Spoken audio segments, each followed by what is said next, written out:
Hey everyone, Brittany Lyons here of Brittany Lyons Art and Interiors here in Dallas, Texas. And I have a very special guest with me today. This is Karlos Lyons, therapist at Lifeology Oak Cliff, also in Dallas, but he is also my husband. So I'm glad that he's with me. Hey guys, how are you doing? And thank you so much, Brittany, for having me on today talking about mental health and interior design. Yeah, so essentially, I help create the spaces that you want to come home to. And I help heal the people that you want to come home to. It's very important. So with every project and with every client, my main mission is to help them experience self-care through peaceful, functional design. So what does this mean, Brittany? You know, peaceful, functional design, having self-care at home with design. This is just essentially making sure that a space has a nice layout, that natural lighting is available whenever possible, that color selections are reflective of the client's personality, but also it's going to be a selection that can help them relax and be at peace when they're at home, and then bringing a little bit of the outdoors in. And as a therapist, not only do I emphasize mental health, but I also emphasize holistic wellness as well. So I'm an advocate for that, meaning that there are other factors outside of just chemistry in your brain and your mood that actually will influence your overall mental wellness. And so when you think about an environment that you live in, the space that you're in and day out, is that space creating anxiety or stress? Or is that space helping you optimize efficiency, productivity, and intimacy? So when you think about the layout of a space, you want to ask yourself that question: when I walk into this space, what do I feel? Do I feel some sense of anxiety or stress in this environment? Exactly. And layout also is not only a flow, but it has to deal with organization. You know, when you first walk into your home, is there clutter everywhere? Bags, shoes, books, random items. There needs to be proper storage in a space in order to enhance the flow. Also, space planning when it comes to furnishings and accessories, making sure that things are proportioned and properly scaled. So not having sofas that are too big or sofas that are too small. It really helps with the layout and making sure that it's easy for you when you are walking throughout your home and going about your day-to-day lifestyle inside the home. So the next tip that we want to discuss is about lighting, and specifically natural lighting. It is so important, I think, in any design, especially for me personally and professionally when I go into clients' homes, making sure that their natural lighting is not blocked with curtains or blinds. And I'm definitely an advocate for curtains.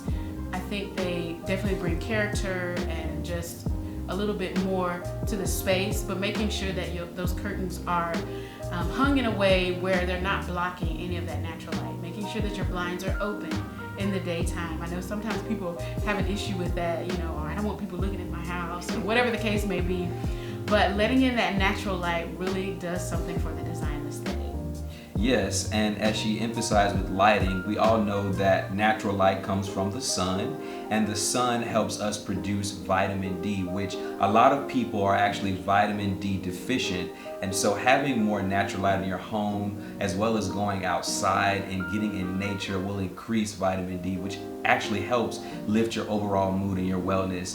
And I didn't get to mention when we're talking about layout that when you have a cluttered space, or when a space is very messy, that can influence the stress hormone that we call cortisol.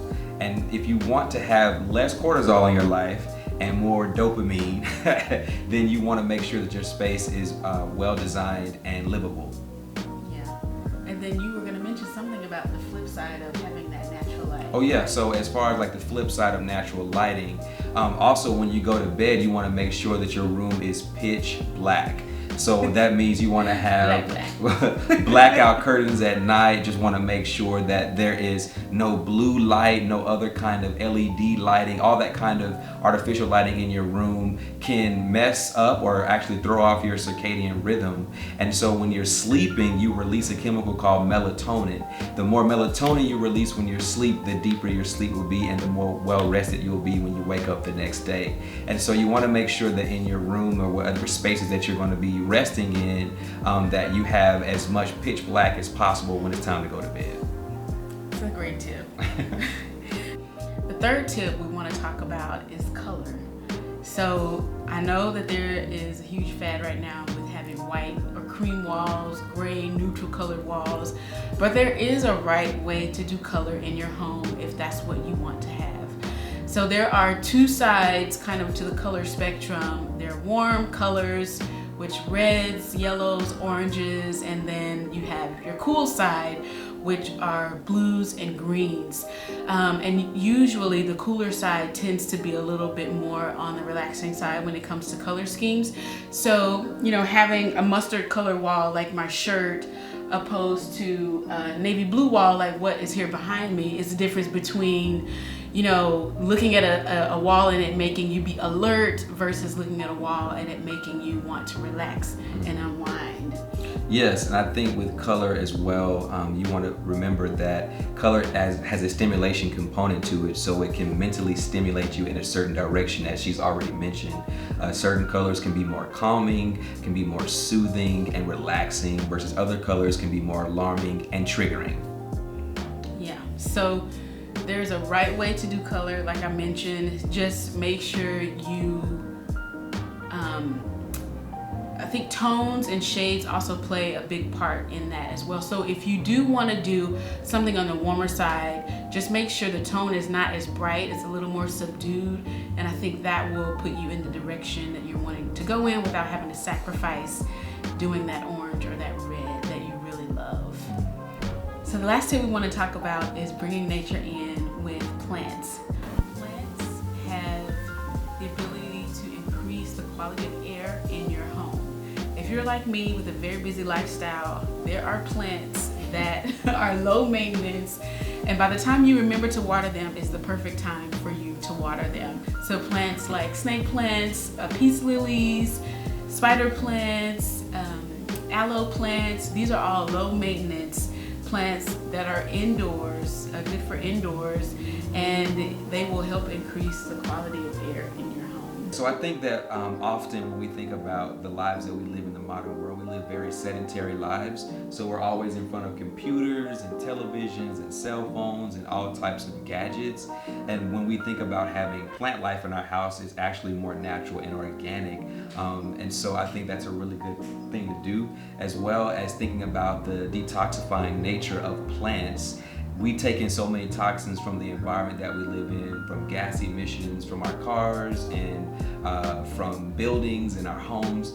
That's definitely something that we need to consider when we think about detoxing, as well as just the things that we take into our bodies, from smoking and drinking to the types of foods that we eat. And I think that's a really good point to make as far as like detoxifying the air that you breathe, because it's going to pay big dividends for your mental health and wellness. So just to recap on all of the tips we discussed today, one is layout, space planning, the flow of your space. The second thing is making sure you don't block that natural light that's coming into your space. The third thing is proper color selections. It can be done right. And the last tip, we talked about plants. You can find plants at your local nursery or Lowe's, Home Depot at a pretty affordable price. Yes, that's awesome. So if you are wanting help, if you want to experience self-care through peaceful functional design, then give me a call. I would love to work with you and collaborate and create the perfect space for you and your family that's going to benefit you in the long run. And if you're needing someone to talk to help you clean up or make sense of the mental clutter, the mental mess that you're dealing with in your life, you can find me at wefixbrains.com//Oak Cliff. Thank you guys so much for watching. We hope you have a great week. Have a great week.